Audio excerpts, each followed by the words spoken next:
नमस्कार, बहुत स्वागत आप सभी का। जी मध्य प्रदेश छत्तीसगढ़ देख रहे हैं आप। मैं हूं आपके साथ कोमल गंगवार। मध्य प्रदेश और छत्तीसगढ़ में होने वाले पहले चरण के चुनाव में कई ऐसे दिग्गज हैं जिनकी साख दांव पर लगी है, तो वहीं कई ऐसे चेहरे जिन्हें टिकट देकर राजनीतिक पार्टियों ने एक नया दांव चला है। तो आखिर 24 के इस चुनावी रण में किसकी कितनी बड़ी अग्नि परीक्षा है और कौन इस परीक्षा को पार कर जनता का विश्वास जीतेगा? हमारे खास शो अग्नि परीक्षा में आज बात इसी मुद्दे पर।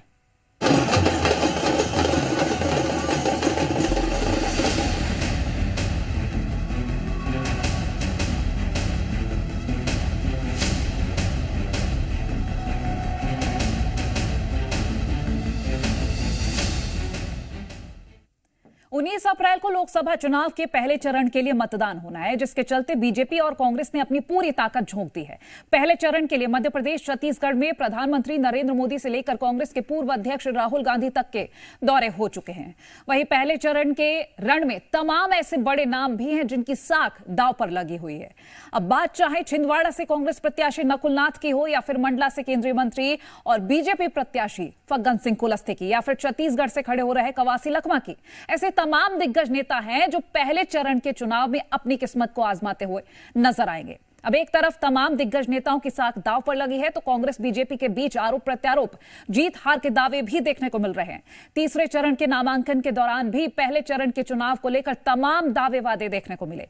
जहां मध्य प्रदेश में पहले चरण की सबसे हॉट सीट छिंदवाड़ा पर प्रचार करने पहुंचे अमित शाह ने मध्य प्रदेश में क्लीन स्वीप की हुंकार भरी। तो अमित शाह ने छिंदवाड़ा में मेगा रोड शो निकालकर कमलनाथ के अभेद किले में सेंध लगाने की कोशिश की है।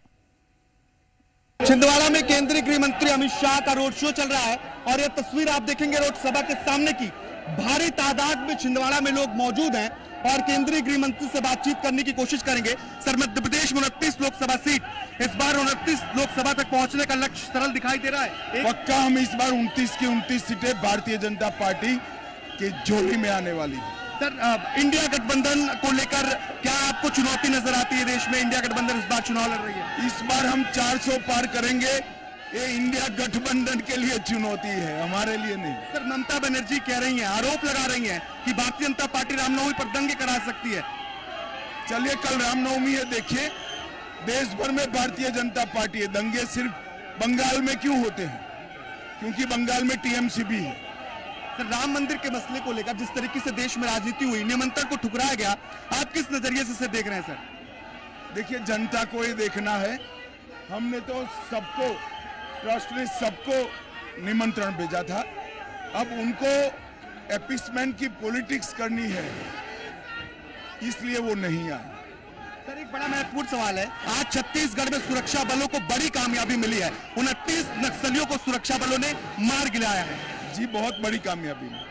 छत्तीसगढ़ में नक्सलियों को जो कामयाबी मिली, नक्सलियों को मार गिराने में सुरक्षा बलों को जो कामयाबी मिली, उसको लेकर केंद्रीय गृह मंत्री अमित शाह ने उसे बधाई दी। इसके साथ ही केंद्रीय मंत्री ने मध्य प्रदेश में 29 लोकसभा सीटों को जीतने का दावा भी किया है। कई अन्य सवालों को लेकर भी हमने बातचीत की है। ये मध्य प्रदेश का छिंदवाड़ा, और छिंदवाड़ा कमलनाथ का गढ़ कहा जाता है। छिंदवाड़ा में ही केंद्रीय गृह मंत्री अमित शाह रोड शो कर रहे हैं और इस रोड शो का एक बड़ा इम्पैक्ट हो सकता है, क्योंकि ये चुनाव प्रचार खत्म होने के एक दिन पहले का समय है और यही सीट बीजेपी के लिए सबसे बड़ी चुनौती है। 29 लोकसभा सीटें जीतने का दम भर रहे हैं केंद्रीय गृह मंत्री अमित शाह। कैमरा पर्सन अतुल जैन के साथ आकाश द्विवेदी, जी मीडिया, छिंदवाड़ा। और आकाश हमारे साथ लाइव जुड़ गए हैं अधिक जानकारी के लिए। आकाश, गृह मंत्री अमित शाह छिंदवाड़ा से साफ कहते हुए नजर आए हैं कि 29 की 29 लोकसभा सीटें इस बार बीजेपी की ही होंगी, और अभी आप छिंदवाड़ा में हैं, क्या माहौल नजर आ रहा है?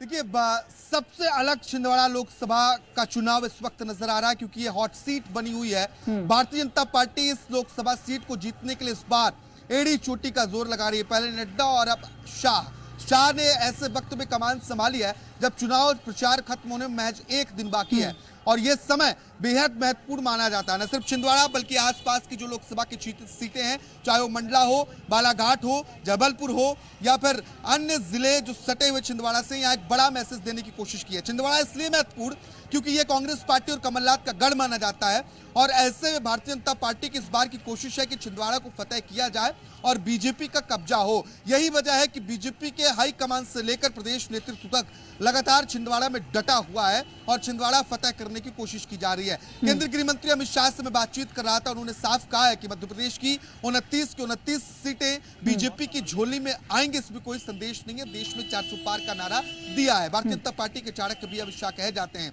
और छिंदवाड़ा में उतरने का मतलब है कि बीजेपी इस सीट को लेकर खासा प्लानिंग के साथ चुनावी मैदान में उतर रही है। लेकिन कांग्रेस पार्टी को हराना इतना आसान भी नहीं है, क्योंकि हाल ही में वो विधानसभा चुनाव के नतीजे बताते हैं कि बीजेपी को विधानसभा चुनाव की जितनी सीटें छिंदवाड़ा की हैं, एक भी सीट पर जीत नहीं मिली। लेकिन अब लोकसभा चुनाव एक बड़ी चुनौती कांग्रेस पार्टी के लिए साबित हो सकती है, क्योंकि बीजेपी यहां से मारी की पूरी प्लानिंग में कांग्रेस पार्टी को तोड़ा जा रहा है, बूथ को मजबूत किया जा रहा है, जनता को अपने पक्ष में करने की कोशिश की जा रही है। खासतौर पर राष्ट्रवाद और हिंदुत्व का जो मुद्दा है, उस मुद्दे को लेकर, उस एजेंडे को लेकर बीजेपी चुनावी मैदान में है और ये मुद्दा बहुत इंपैक्टफुल होता है आम जनता के बीच में। आम जनता के बीच में खासतौर पर जो मोदी की गारंटी है, उन गारंटी को लेकर चर्चा सुनने को मिलती है, क्योंकि अभी तक लगातार हम मंडला, इसके अलावा अन्य लोकसभा सीटों को कवर कर रहे थे। भले ही लोगों के बीच स्थानीय प्रतिनिधियों को लेकर, जनप्रतिनिधि को लेकर या प्रत्याशी को लेकर नाराजगी हो, लेकिन केंद्र को लेकर उनका रुख साफ है। ठीक है आकाश, चलिए बहुत शुक्रिया ये महत्वपूर्ण जानकारी हमसे साझा करने के लिए।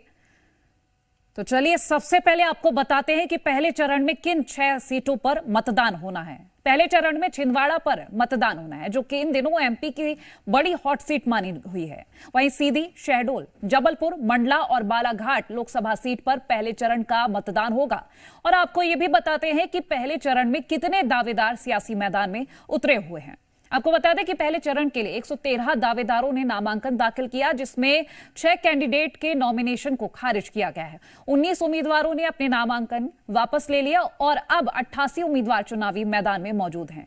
अब आपको बताते हैं कि किस लोकसभा सीट पर कितने उम्मीदवार उतरे हैं। सीधी लोकसभा सीट से 17 उम्मीदवार खड़े हैं, तो वहीं शहडोल में 10 उम्मीदवारों ने नामांकन किया है। जबलपुर में 19, मंडला में 14, बालाघाट में 13 और छिंदवाड़ा में 15 प्रत्याशियों ने नामांकन किया है। और अब आपको बताते हैं कि 24 की इस लड़ाई में एमपी में कितने दिग्गजों की साख दांव पर लगी हुई है। नकुल नाथ, विवेक बंटी साहू, फग्गन सिंह कुलस्ते, हिमाद्री सिंह, फुंदेलाल मार्को, कवासी लखमा, कमलेश्वर पटेल, ये वो बड़े चेहरे हैं जिनकी साख दांव पर है और पार्टियों ने इन्हें आगे कर इन पर भरोसा जताया है।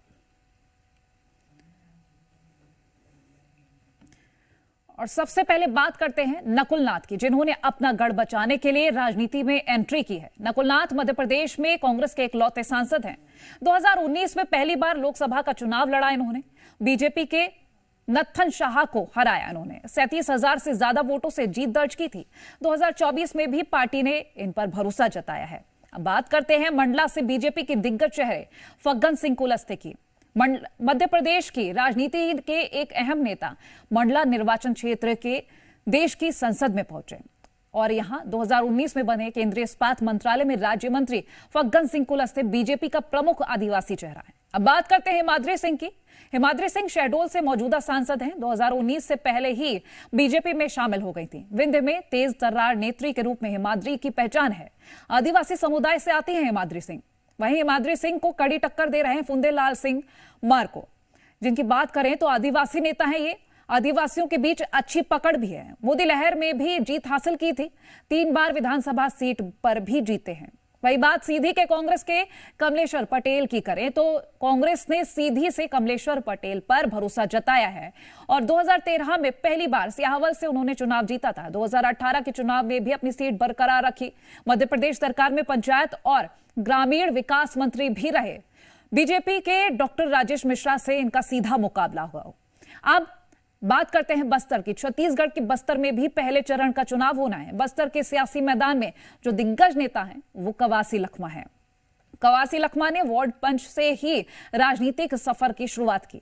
2003 से 2018 तक लगातार चुने हुए विधायक 2008 से लेकर अपने 2018 तक पीसीसी सदस्य कोंटा से बने और बस्तर में दादी नाम से मशहूर भी हैं कवासी लखमा।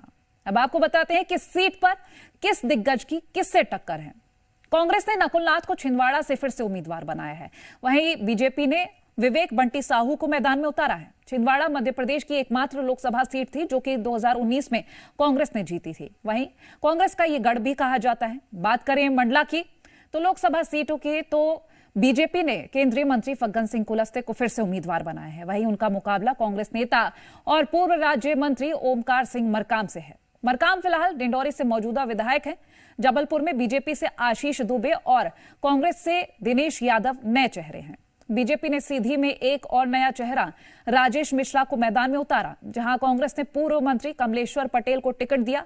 शहडोल में बीजेपी ने सांसद हिमाद्री सिंह को फिर से चुनाव मैदान में उतारा, जबकि कांग्रेस ने फुंदेलाल मार्को को मैदान में उतारा। मार्को पुष्पराजगढ़ विधानसभा क्षेत्र का प्रतिनिधित्व करते हैं। बीजेपी ने बालाघाट में पार्षद भारती पारधी को उम्मीदवार बनाया। वहीं कांग्रेस ने अपनी जिला इकाई के अध्यक्ष सम्राट सिंह को मैदान में उतारा है। और पहले चरण में शामिल छत्तीसगढ़ के बस्तर में भी मुकाबला कड़ा है। बस्तर में कवासी लखमा और महेश कश्यप के बीच कड़ी टक्कर होने वाली है।